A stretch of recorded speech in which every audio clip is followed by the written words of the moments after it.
In the midst of all the festivities, we're joined by our friend and colleague Jason Johnson, political science professor, Hiram College, author of the book, Political Consultants and Campaigns, One Day to Sell. Jason, describe your emotions and you're commemorating this day.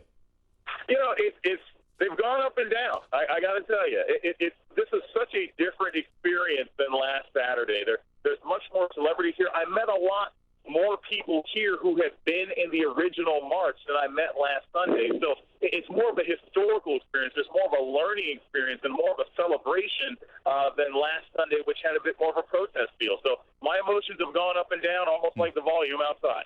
You know, talk about some of the folks that you've had a chance to speak with, folks at the original march 50 years ago. What are their emotions like 50 years later?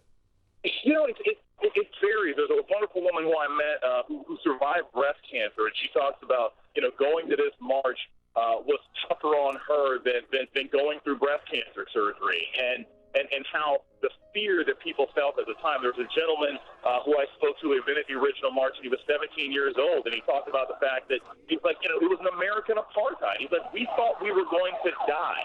We were literally risking our lives coming here 50 years ago, and he said, kids today don't understand the kinds of freedoms that they appreciate in this country today. So, they're passionate, they're excited about it, and I think a lot of people are just sort of, in some ways, relieved that we're where we are, but wish that people appreciated what it took to get here even more.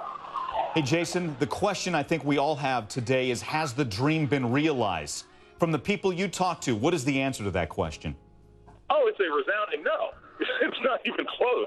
The dream, again, we are literally at a point in American history, and above and beyond, say, the Zimmerman trial, which a lot of people here have spoken about, you see protest signs, you literally have the Supreme Court eliminating free clearance in the Voting Rights Act, and you've had states across the country immediately pass voter ID laws that make it harder to vote. It is in some ways, for many people, a clear example that this is a fight that can't be stopped, but must be continued. So people don't think the dream has been realized. They think there are still many battles ahead, but progress has been made. Got it. Well, Jason, thanks again. Always good talking again. Jason, in the midst of it, and we'll be talking with Jason a little bit later. Again, folks that are going to speak, former presidents, Jimmy Carter, Bill Clinton.